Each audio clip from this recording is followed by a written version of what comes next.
Bienvenidos y bienvenidas a Mirador Universitario. Estamos en la Universidad Nacional Autónoma de México con una serie que se llama Temas Actuales de la Sociedad Mexicana. Es la sesión número 5 y en esta ocasión vamos a conversar con especialistas en la Universidad Nacional sobre qué se ha investigado en México sobre envejecimiento y cuánto se ha desarrollado esta disciplina que se llama gerontología, cuánto se ha desarrollado en nuestro país. Bienvenidos. En esta ocasión tenemos a dos excelentes académicos de la Universidad Nacional Autónoma de México. Nos encontramos con Ana Luisa González Celis, doctora en Psicología de la Facultad de Estudios Superiores Plantel Iztacala. Y también tenemos con nosotros a Víctor Manuel Mendoza, quien es médico cirujano, gerontólogo, también doctor especializado en ciencias biológicas con especialidad en envejecimiento, quien además actualmente es director de la Facultad de Estudios Superiores Plantel Zaragoza. Mi nombre es Verónica Montes de Oca, soy socióloga, demógrafa y investigadora titular del Instituto de Investigaciones Sociales en la Universidad Nacional Autónoma de México. Bienvenidos, vamos a comenzar. Para ello, antes me gustaría invitar sobre todo a nuestro público que nos está viendo en esta ocasión para que se comunique con nosotros. Hay un correo de voz, hay un número que es el 5622 87 18 y 20.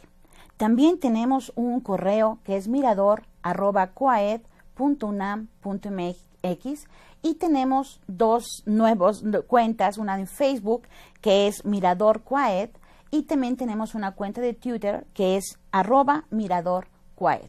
Nos interesa mucho que participe. La verdad que es para nosotros muy importante saber qué es lo que usted está pensando, qué es lo que usted opina sobre esto que vamos a discutir aquí.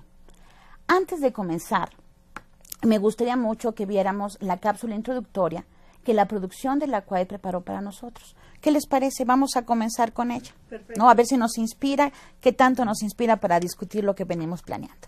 Gracias. Bienvenidos por estar aquí.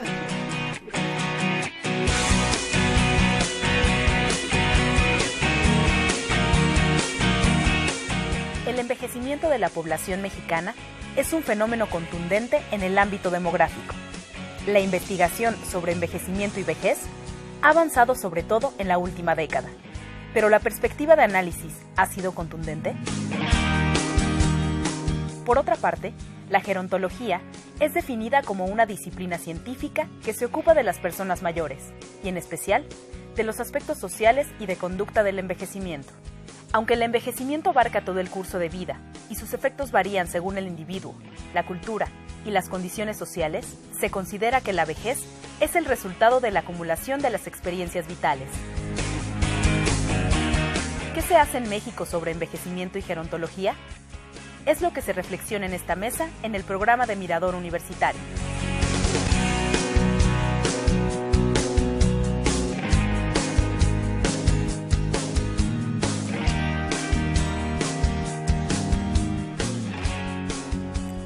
Bueno, pues muchas gracias a los productores de esta cápsula. La verdad que nos dan algunas ideas para comenzar a platicar. Ana Luisa, ¿cómo consideras tú qué tanto ha avanzado y qué nos falta sobre el tema del envejecimiento en México? Bueno, antes que otra cosa, Vero, te doy las gracias por la invitación. Es una oportunidad estar aquí en el programa porque es importante que lo que hacemos en el aula, lo que hacemos en la universidad, llegue a toda la población, ¿no? Entonces, es una forma en que nos comunicamos con las personas. Es importante que las personas que nos están viendo en este momento, pues nos hablen para escuchar su opinión y qué es lo que requieren, qué es lo que necesitan. Nosotros, como investigadores, evaluamos muchas variables relacionadas a la vejez. Como psicología, como una disciplina, es nueva el área de la gerontología. Nace una combinación de la psicología y de la gerontología, nace una nueva disciplina que se llama psicogerontología. Precisamente es el estudio del comportamiento en esta etapa de la vida, y lo que le interesa es promover el bienestar de las personas, no solo las personas mayores, no solo en esta etapa de la vida, sino previas a la vejez y de su entorno, ¿no? Entonces estamos hablando de la familia, de los profesionales de la salud, de los profesionales de las ciencias de la educación, y pues buscamos nada menos que mejorar la calidad de vida de las personas mayores. Y diseñando estrategias de intervención dirigidas a la población anciana, ¿no? Eso es lo que estamos actualmente haciendo, promover esta fuente de riqueza que existe en las personas mayores para que sea respetada y valorada por la población. Muy interesante, ¿no? Las ciencias del comportamiento, de pronto, ¿no? Ver cómo nos estamos preparando y qué está pasando en esa etapa de la vida. Pero si te fijaste en la cápsula, Víctor, hablaba de una perspectiva del curso de vida, ¿no? De pronto, y tiene mucho que ver también con lo que dice Ana Luisa, cómo estamos en el momento, de pronto en que ya estamos en la vejez, pero cuánto nos estamos preparando en el curso de vida sobre nuestro proceso de envejecimiento. ¿Qué nos puedes aportar al respecto? Bien, la situación en cuanto a estilos de vida, que esto desde la niñez, en la juventud, la adultez, de alguna manera nos va llevando a qué tipo de envejecimiento y vejez, o sea, los resultados que vamos a obtener. De alguna manera es un tópico que se aborda en la gerontología. Desde el punto de vista biológico, hay un concepto que se llama carga alostática. Lo menciono para los colegas que están en el campo de estudio, pero no se refiere más que al cúmulo en cuanto a los antecedentes, algunos estilos de vida como el tabaquismo, como el sedentarismo, como una mala alimentación. Todo esto se va acumulando y en el envejecimiento, en la vejez, nos da resultados. De hecho, parte del estudio que Rowe, de envejecimiento exitoso, hace este planteamiento, de alguna manera nos hace este señalamiento. O sea, se va acumulando, este cúmulo de carga alostática nos hace más vulnerables, y de ahí que en la vejez se vislumbre que se incrementa la probabilidad de tener más enfermedades crónico-degenerativas.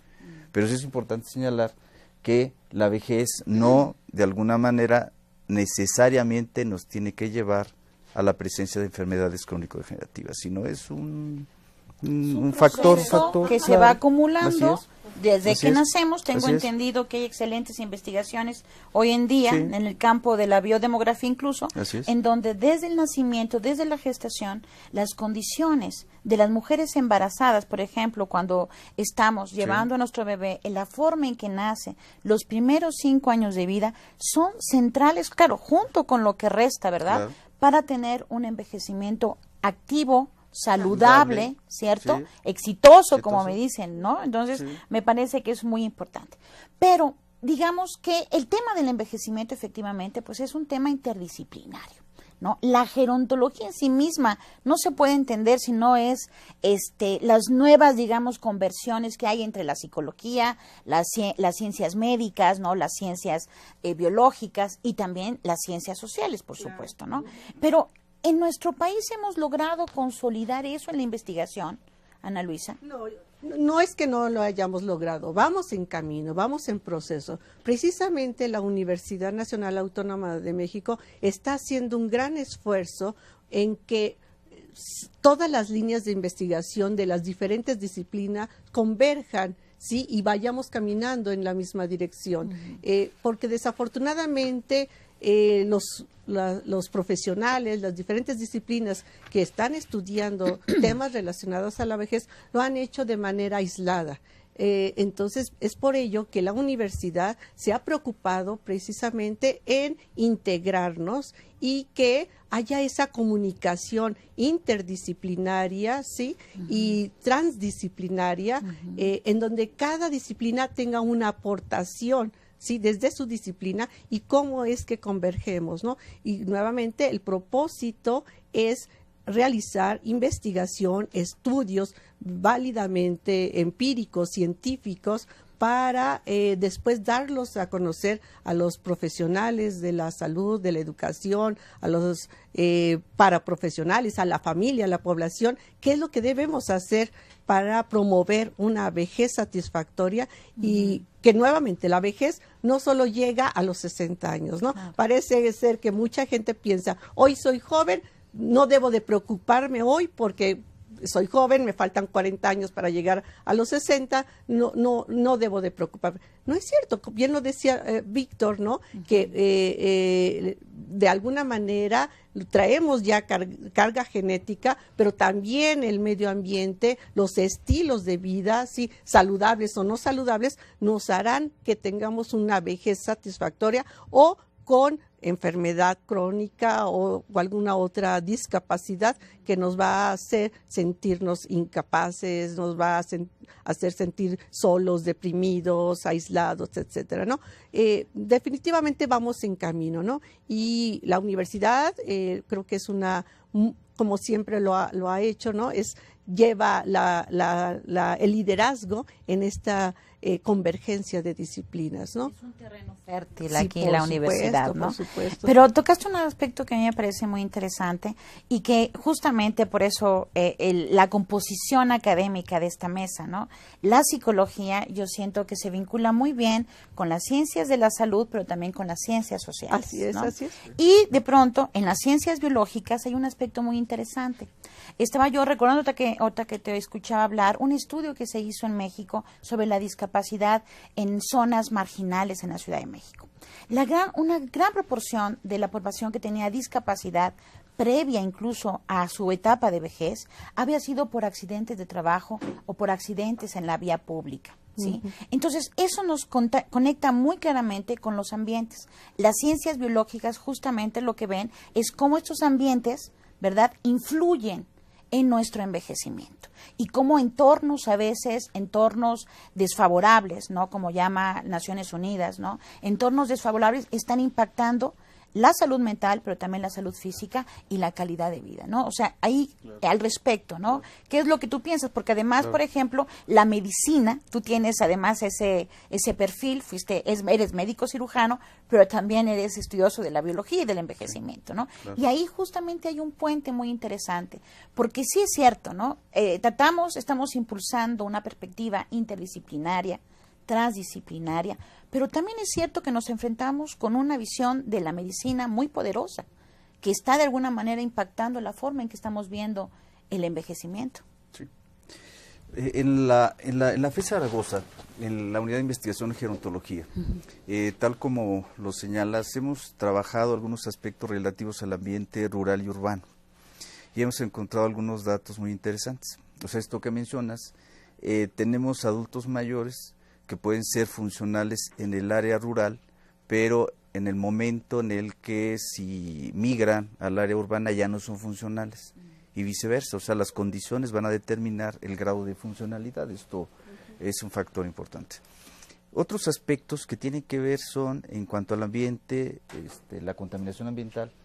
Nosotros encontramos en un estudio que se publicó en la Unidad de Investigación en Gerontología que los adultos mayores que residen en la Ciudad de México tienen 3 veces más estrés oxidativo.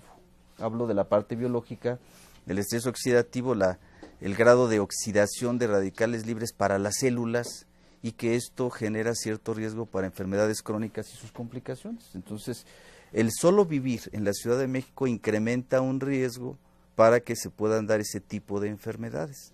Sí, 3 veces más, o sea, riesgo oxidativo. Esto es fundamental. Entonces tiene mucho que ver en cuanto a la infraestructura, que puede hacer que una persona en el periférico si deje de ser funcional porque pues, el poder pasar el puente del periférico implicaría una situación, y uno podría clasificarlo como una persona que tiene limitaciones en la funcionalidad. Sin embargo, si va a un lugar en donde no existen estas condiciones, es funcional. Es funcional. Entonces, qué interesante. Cómo el entorno, sí, de pronto el medio ambiente. Fíjense que para este programa invitamos también a la doctora Berenice Ramírez, que está en el Instituto de Investigaciones Económicas. Y ahorita vamos a escuchar una cápsula de una entrevista que le hicimos. Es parte también de esas condiciones estructurales, decimos los sociólogos, que tienen mucho que ver con la economía y con el mercado de trabajo. Vamos a escucharla. Gracias.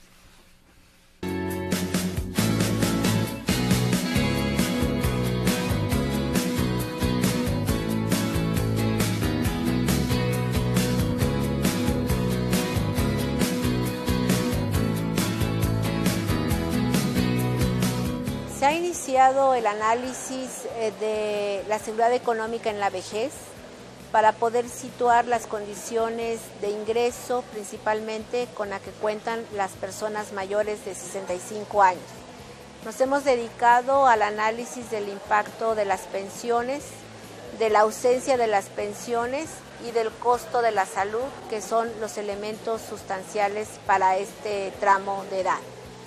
En esta dirección, lo que hemos observado es una muy poca población, menos del 20% de los mayores de 65 años, que cuentan con una pensión, con un ingreso fijo para poder tener, en este caso, seguridad económica. Y de ahí se derivan una serie de problemas que tienen que ver con atención a la salud, que son medicinas caras y tratamientos caros a los cuales este tramo de la población tendrá que enfrentarse.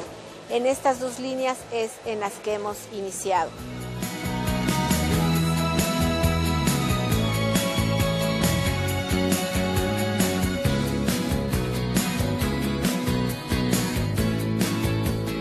Es poca la población que cuenta con una pensión, menos del 20%, y las pensiones son de muy bajo monto. El 90% de ellas estarán entre 1 y 2 salarios mínimos. Por tal razón, la mayoría de la población, si uno revisa la encuesta de ingresos y gastos, observamos que la población trabaja hasta que sus fuerzas le permiten hacerlo. Y hemos encontrado que hasta los 75 años muchas personas siguen trabajando en actividades informales porque ya no son registrados, o ayudando en actividades con sus familiares para poder tener algún tipo de ingreso. También hay una transformación en las familias. Es conocido que la esperanza de vida de las mujeres es mayor que la de los hombres. Por lo tanto, mayores viudas y con vejez son las que están acudiendo a hacer algún tipo de actividad para lograr este tipo de ingreso que les permita al menos sobrevivir. En cuanto al futuro de las pensiones, observamos que es bastante difícil que las obtengan, ya que a raíz de los cambios y de las reformas que se dieron en el IMSS y en el ISSSTE, las personas tienen que trabajar más años para lograr una pensión, cerca de 25 años de cotización para el IMSS y 30 años para los afiliados al ISSSTE, y por la misma dificultad que tiene el mercado laboral para absorber trabajo asalariado y por la movilidad que tiene más nuevas formas de contratación, es probable que muy pocas personas logren cubrir los requisitos para obtener una pensión mínima garantizada, lo que convierte a este tema en uno de trascendental importancia para la formulación de política pública en el próximo gobierno.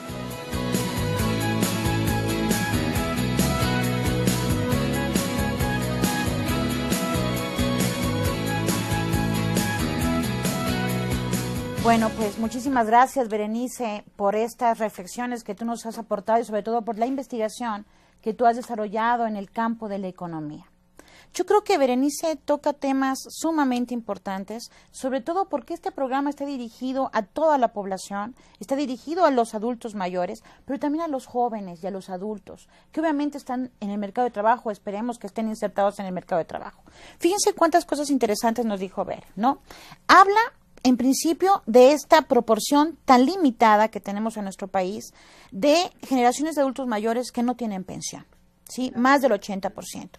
Personas que construyeron este país y que además vivieron el milagro mexicano, ¿no? La época en la que nuestro país estaba con un crecimiento económico muy alto, ¿no? Después de la posguerra, ¿no? Pero también nos habla de las reformas estructurales, que otra vez nos conecta con el cambio en los entornos. Son entornos de inseguridad, son entornos de inseguridad social, digamos.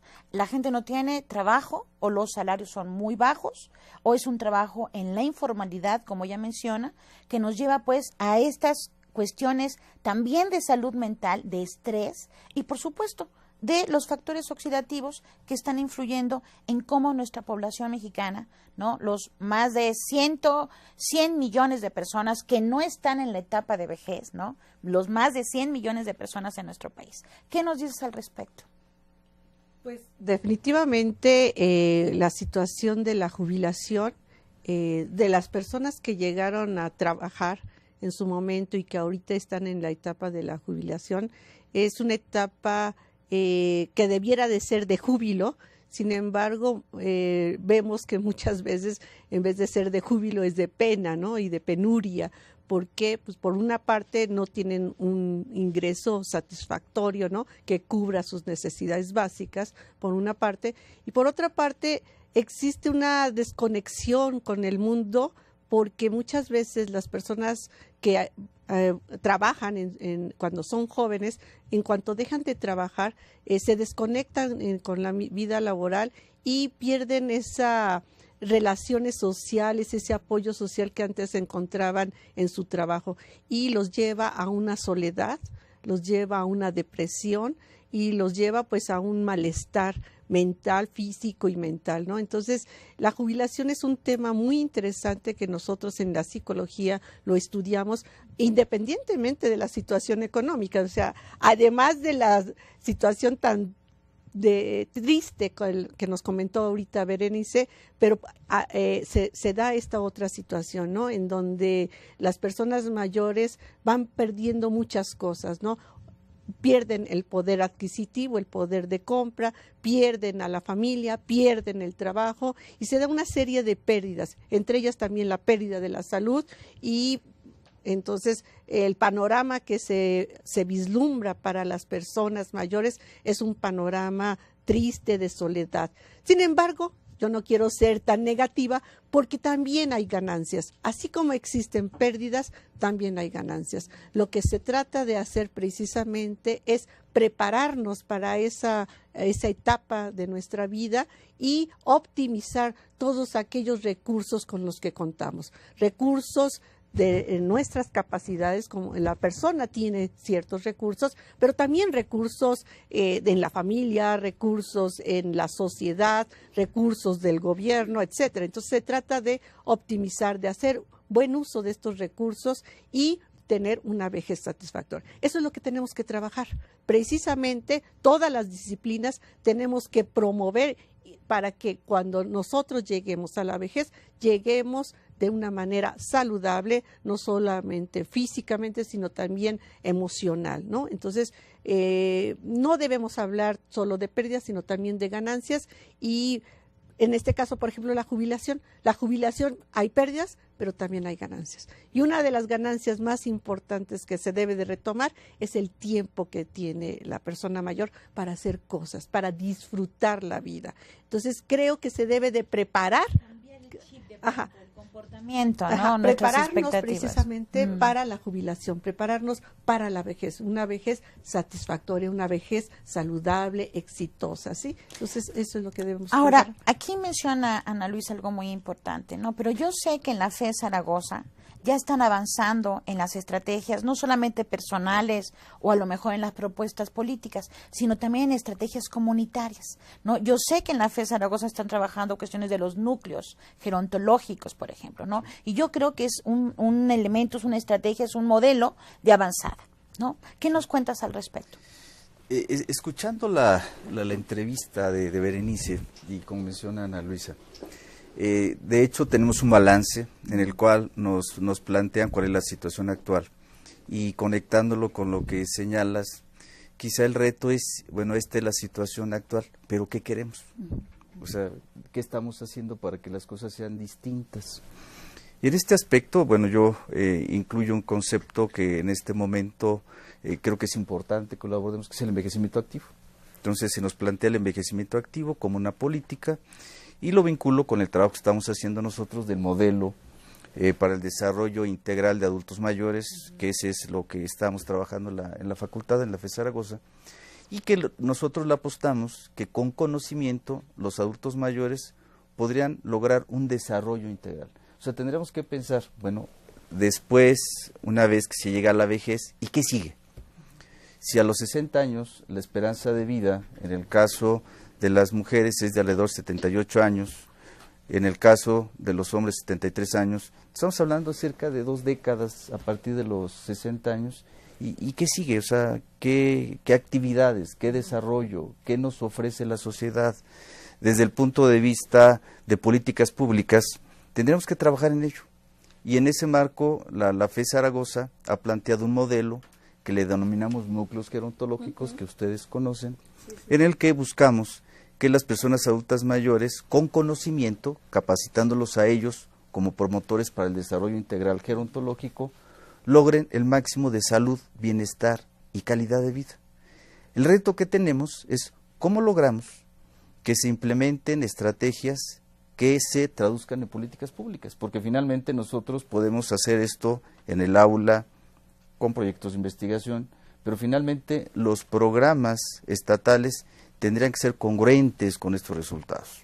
Entonces, a manera de síntesis, lo que buscamos es que los adultos mayores sean responsables de sí mismos, de alguna manera ejerzan sus derechos ciudadanos, que a veces se los limitamos porque suponemos que no tienen la capacidad para ser autónomos, y entonces podemos caer hasta el riesgo de sobreprotección. Así es, sí. Y que haya algún porcentaje de adultos mayores que sí requieren asistencia, pero alrededor del 80% son independientes y pueden tener una participación social en beneficio de ellos y de otros adultos mayores. Sobre eso, eso me parece muy importante, ¿no? Yo pienso y quisiera como sintetizar un poquito tanto lo que nos aportó Berenice como tú, Ana Luisa, Víctor, ¿no? Y que tiene que ver, sí, con una responsabilidad del Estado, ¿verdad? Condiciones del Estado que tienen que aportarse de pronto para que la población pueda vivir dignamente, ¿no? Pero también la responsabilidad de las propias personas que estamos envejeciendo, qué vamos a aportar en la sociedad, y esta idea de ser promotoras del desarrollo me parece una cuestión central, ¿no? Y que tiene mucho que ver con el envejecimiento activo, pero desde una perspectiva más amplia, ¿no? Y lo menciono porque cuando uno dice envejecimiento activo, mucha gente piensa continuar haciendo deporte o participación política. No, también desarrollo social, desarrollo comunitario, participación en nuestras familias o en nuestras comunidades. Me indican que tenemos que ir a una pausa y en este momento regresamos en un momento.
Hoy, 1 de julio, han sido los ciudadanos los que han hablado. No podemos irnos a otro lado. ¿A dónde vamos con otro lado con tanta familia? Con riesgo de que los atropellen, sin más, ya bloquearon también esta avenida. Me siento muy feliz de estar aquí y doy gracias a Dios. Han sido contratados más de 4,000 trabajadores a través de la bolsa de trabajo de esta institución. México es considerado uno de los países más vulnerables al cambio climático. El pasado año sufrió la sequía más intensa en 70 años.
Mirador Universitario y el Instituto de Investigaciones Sociales de la UNAM tiene algunos obsequios para usted que nos está sintonizando. 2 libros con el título Dramas familiares en el México contemporáneo, una perspectiva sociodemográfica. Otros 2 ejemplares titulados Gobernabilidad y gobernanza en los albores del siglo XXI. 2 más con el título Migración, redes transnacionales y envejecimiento.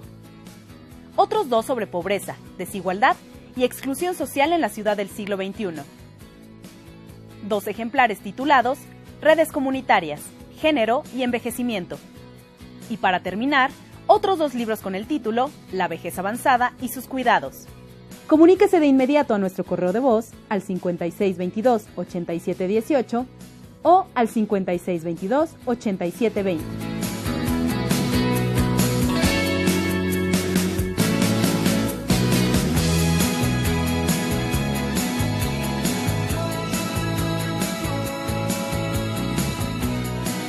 Muchas gracias por continuar con nosotros en este programa de la serie Temas Actuales de la Sociedad Mexicana aquí en Mirador Universitario.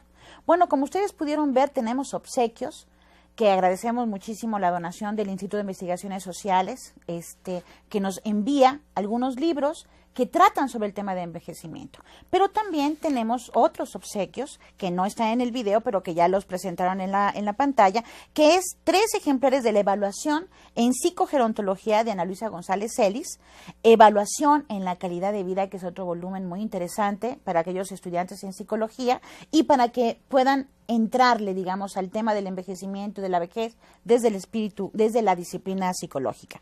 También tenemos terapia cognitivo-conductual del grupo en la atención del adulto mayor. Y aquí es una guía práctica para terapeutas. Fíjense qué interesante. Esto me parece que, yo no tengo ese libro, pero me parece que lo tengo que conseguir. Aquí voy a hacerle manita de puerco a Ana Luisa.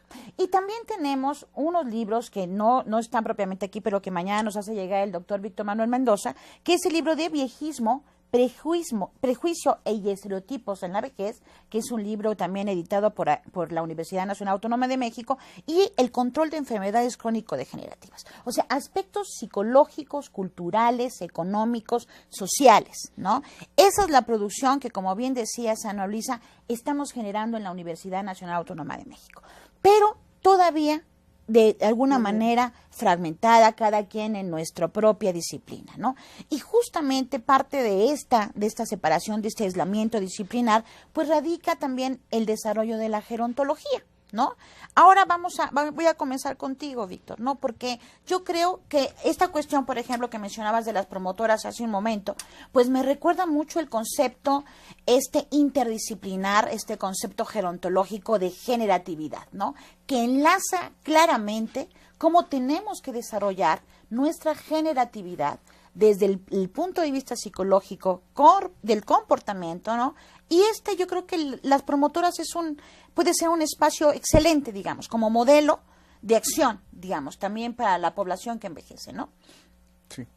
Desde el punto de vista interdisciplinario, nosotros en la facultad tenemos un par de décadas trabajando en la cuestión gerontológica. De hecho, nos iniciamos en 1992 con un diplomado en gerontología, tenemos 20 generaciones, y bueno, toda esta formación bajo una lógica de qué entendemos por gerontología. Desde ahí hemos trabajado, sobre todo porque hay distintos conceptos, y algunos planteamientos desde analizar, para no tener un concepto acartonado, sino analizar los componentes.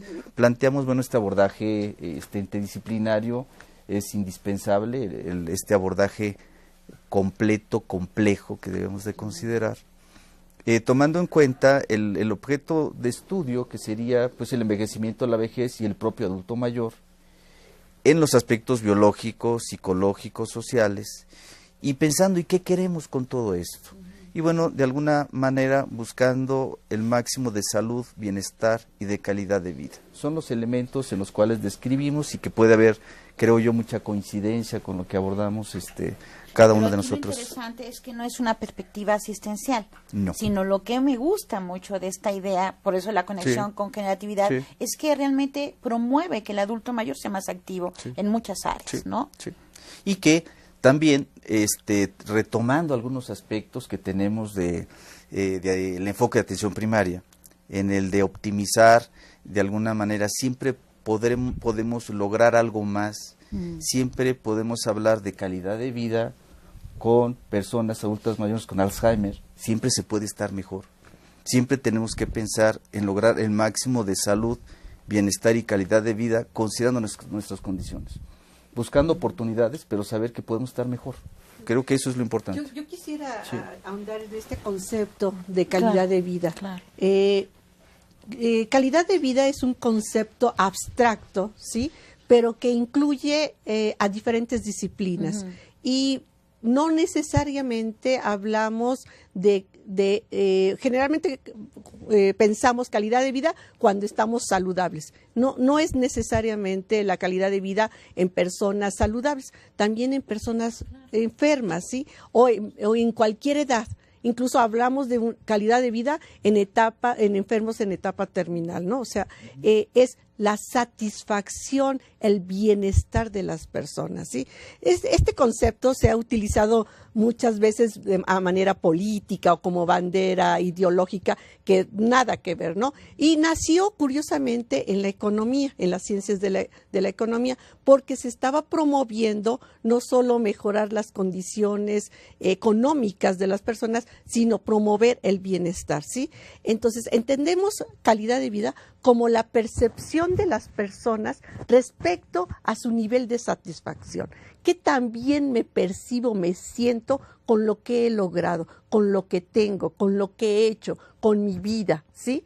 Entonces, lo que nosotros tratamos de hacer, por ejemplo, desde la psicología, es fomentar, promover la calidad de vida en las personas, ¿sí? Y para ello diseñamos estrategias de intervención que hacemos que la persona se sienta bien con lo que tiene, con los recursos con los que cuenta, porque en la enfermedad incluso también las personas tienen recursos y lo que tratamos de hacer es optimizar, ¿sí? Maximizar estos recursos, ¿sí? Por ejemplo, una persona anciana a lo mejor dice, es que yo ya no puedo hacer nada. Generalmente, ¿qué es lo que nos dicen los ancianitos? No, es que yo ya acabé, yo ya no puedo hacer nada.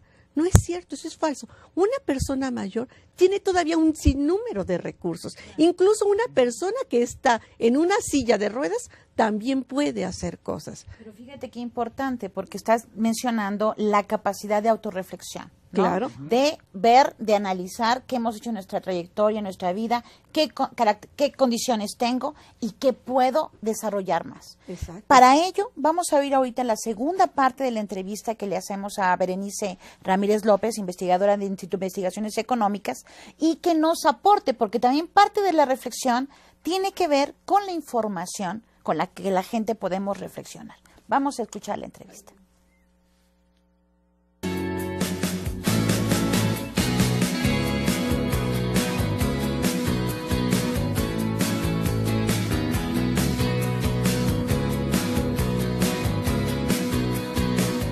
Lo que hemos estado investigando ha ayudado fundamentalmente a hablar sobre seguridad económica en la vejez, como ya señalaba, y a entender mejor los efectos del proceso de envejecimiento que la gerontología pura.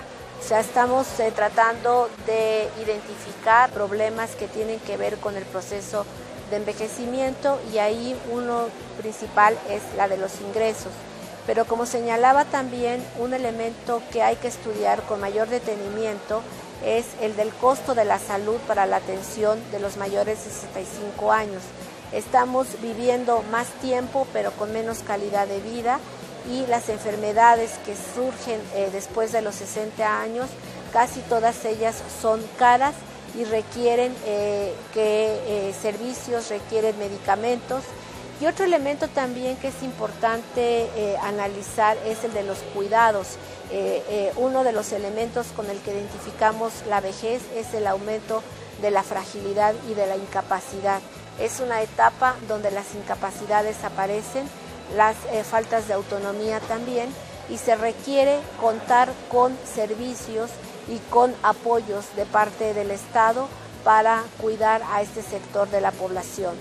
Ya pocos guarderías se tendrán que abrir en el futuro y se tendrán que abrir más servicios de atención para la tercera edad.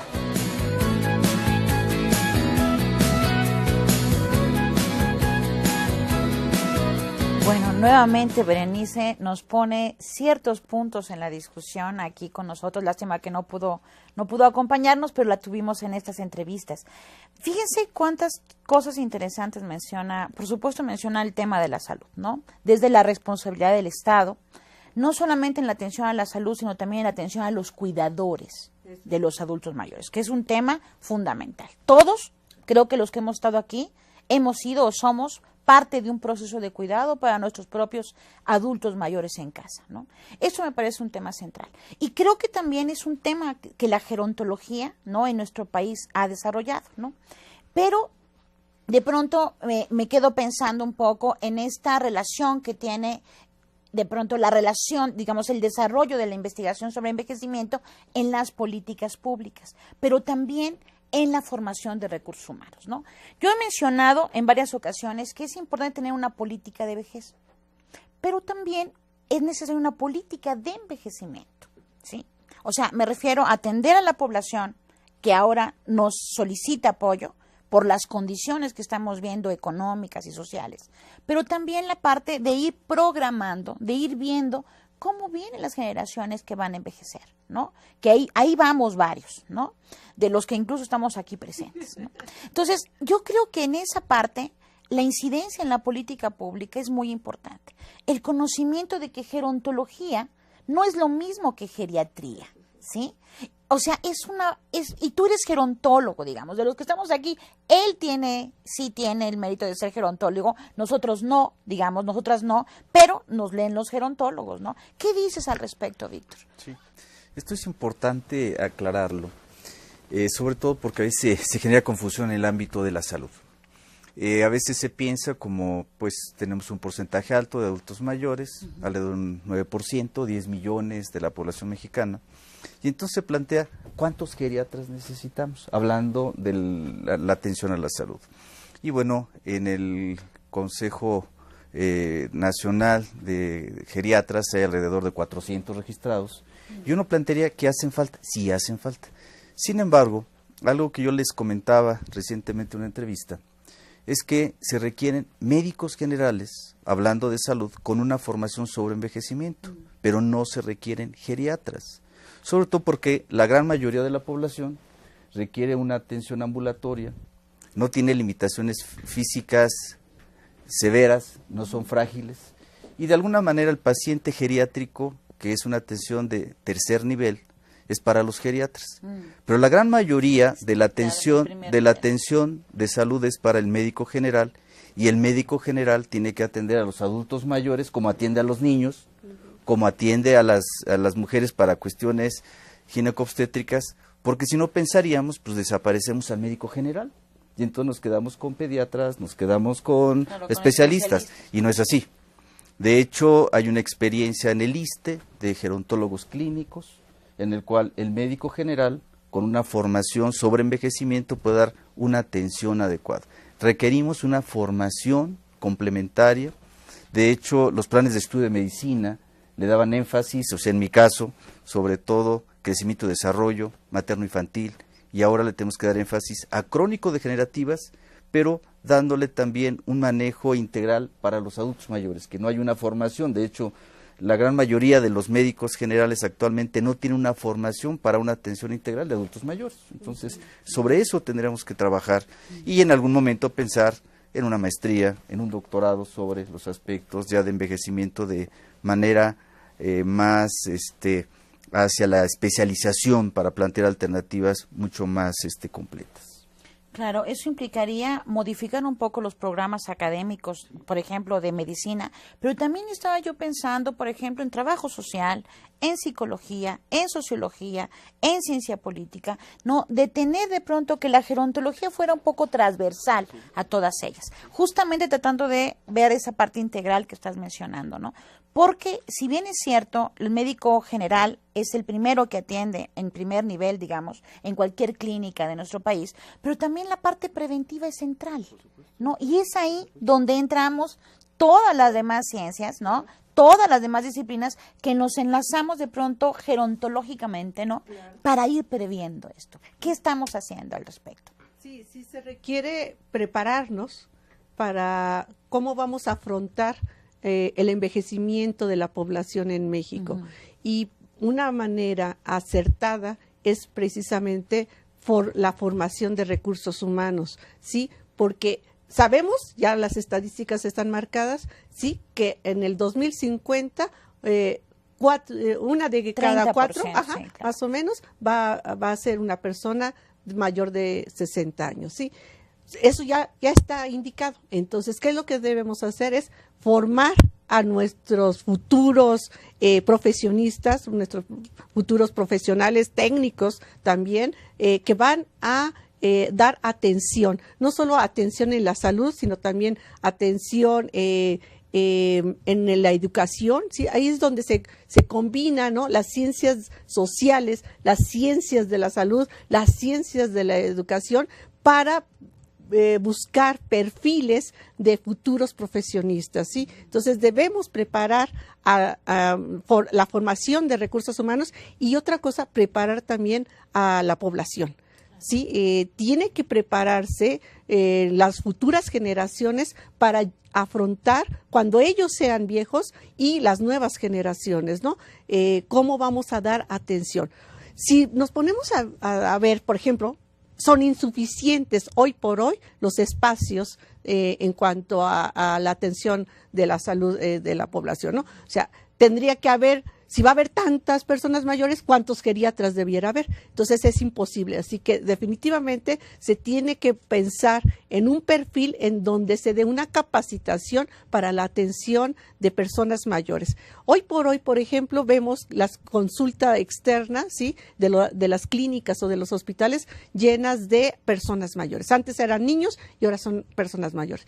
Y yo recuerdo mucho la queja de los médicos que dicen, yo no sé qué voy a hacer ¿cómo voy a dar atención a tanta población? No sé qué hacer. Y es lo que tenemos que hacer, preparar a nuestras futuras generaciones, a los médicos, a los psicólogos, a las enfermeras, sí, para darles herramientas para que estén preparados para atender a esta población. Y fíjense que yo no sé si a ustedes les ha pasado en la FES Iztaccala, en la FES Zaragoza, pero antes, por ejemplo, cuando yo inicié la investigación, ¿no?, sobre el tema hace 16 años, ¿no?, llegaba mucha persona mayor de pronto porque querían que los asistieras, que los apoyaras, ¿no?, que incluso les aconsejaras. Pero ahora es muy interesante porque yo creo que cada vez hay más conciencia, ¿no? De hecho, el hecho de que esté este programa en Mirador Universitario en temas actuales de la sociedad mexicana es porque hay una conciencia de este proceso de envejecimiento. Entonces ahora lo que pasa es que llegan muchos jóvenes que están preocupados también porque no se pueden todavía, no encuentran un trabajo, cómo van a ahorrar para tener una casa, ¿no? Cómo van de pronto a cuidar su salud. Y una de las cosas que yo creo que va mucho en esta lógica con las ciencias de la educación, ¿no?, que mencionas, tiene que ver con cómo podemos ahorrar desde ahora. Ahorrar en salud es muy fácil, en nuestro país todavía, y eso implica el tabaquismo, ¿no? Reducir el tabaquismo, reducir las adicciones. Acuérdense que la encuesta nacional de adicciones que se desarrolló, creo que en el 2010, nos advierte que hay un mayor consumo de distintas sustancias. Esa también es una forma de ahorrar nuestra salud, tomando en cuenta sobre todo esto que nos mencionaba la primera cápsula, ¿no?, del programa y que ustedes mismos retomaron, ¿no? El proceso de envejecimiento es acumulativo y se consolida en la vejez. Entonces, lo que hagamos desde que estamos en el vientre de nuestras madres y conforme vamos avanzando en nuestro curso de vida, nos va generando una situación específica de la cual tenemos que reflexionar, ¿no? ¿Qué es lo que hemos hecho? ¿Qué experiencias tuvimos? ¿Para dónde voy a ir? ¿Cómo puedo participar en la sociedad? ¿No? Y sobre todo ver cómo podemos incidir en la política pública. Yo estoy segura que mucho de lo que ustedes han hecho en la FES Zaragoza, de los libros, las investigaciones que has podido hacer en la FES Iztaccala, incluso en el Instituto de Investigaciones Sociales, han podido incidir de alguna manera creando conciencia con los tomadores de decisión, con nuestros diputados, con nuestros senadores, los funcionarios, ¿no?, la gente que está en el gobierno, y hacer de pronto el debate con respecto al tema, ¿no? Y yo creo que esa es una parte muy importante y no sé qué tanto tiempo nos queda todavía para discutir esto, pero me gustaría que pudiéramos cerrando. Esta es una reflexión a lo que les invito a tener, pero no sé cuánto podemos más contribuir para ir cerrando esta reflexión, Ana Luisa. Bueno, todo lo que estás mencionando se puede traducir en conducta, ¿sí? Cuando estás hablando que es muy difícil cambiar las conductas, Ana Luisa, es muy difícil, sí, pero... Sí, pero bueno, todo va a depender precisamente de las personas, ¿no? De lo que quieran hacer, de cómo quieren vivir. Porque algo que es cierto, de la manera en que hoy vivimos, así es como va a ser nuestra vejez. Si hoy fumamos, es muy probable que cuando seamos viejos sigamos fumando, si no es que más. Si hoy bebemos, respiratorias, por supuesto, y tengamos una enfermedad crónica que nos va a llevar a la muerte. Además de un desembolso cada vez creciente. Sí, así es, ¿no? Entonces, todo eso se traduce en conducta, todo eso se traduce en comportamiento. De ahí la importancia, quiero hacer énfasis en la psicología, que la psicología promueve precisamente cambios en el patrón de conductas, no solamente en la etapa final de nuestra vida, sino desde temprana edad. Entonces, por eso es tan importante la educación para la salud, ¿sí? En generar hábitos saludables, estilos de vida saludables. Entonces, sí creo que es importante generar en la conciencia de toda la población, de todas las personas, es qué es lo que estoy haciendo hoy, qué es lo que puedo hacer hacia el futuro, ¿sí? Porque lo que hoy haga, lo que hoy voy haciendo, va a construir mi futuro. Como les digo a los jóvenes de hoy los chicos que tienen 20 años son los viejos del 2050. Y la vejez no va a llegar cuando tengan 60 años, sino desde hoy. Entonces, ¿qué voy a hacer hoy? Comer bien, hacer ejercicio. O sea, hay claves muy importantes y facilitas de hacer, ¿sí? Lo podemos hacer. Les digo a mis alumnos, levanten la mano todos aquellos que hacen ejercicio, todos aquellos que comen de una manera balanceada, quienes fuman. Y entonces ahí nos damos cuenta lo que hacemos bien y lo que hacemos mal. Entonces vale la pena hacer una reflexión. Yo creo que valdría la pena que con este programa la gente se quedara con una reflexión. ¿Qué es lo que estoy haciendo hoy para mí y qué es lo que voy a hacer para el futuro? Porque hoy soy el viejo del mañana. Entonces, ¿qué estamos haciendo? Muy bueno. ¿Quieres concluir con alguna cosita, un mensaje breve? Yo lo que quisiera señalar es no de los jóvenes, sino de los mayores. No es tarde para hacer prevención. Algo muy importante es el autocuidado. De hecho, el modelo que nosotros planteamos es cómo lograr que las personas mayores tengan acciones de cuidado para ellos y para otros adultos mayores con conocimiento.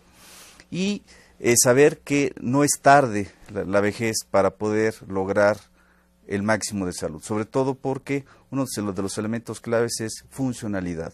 Mantener, prolongar y recuperar la funcionalidad física, mental y social.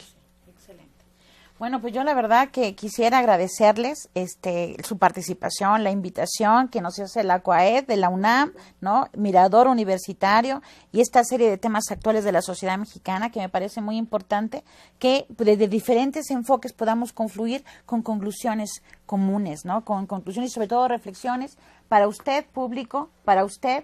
Coménteselo a sus familiares, coméntelo a sus amigos, discútanlo en casa, reflexionemos qué más podemos hacer en nuestras vidas, sobre todo para tener una buena calidad de vida y no perder la funcionalidad. Quiero además invitarlos a que nos acompañen al siguiente programa que tiene que ver con los desafíos del cambio climático. También de este programa Mirador Universitario y también de la serie Temas Actuales de la Sociedad Mexicana. Muchísimas gracias. Gracias a todos por su participación. Ojalá que hayamos contribuido a una reflexión para ustedes. Muchísimas gracias.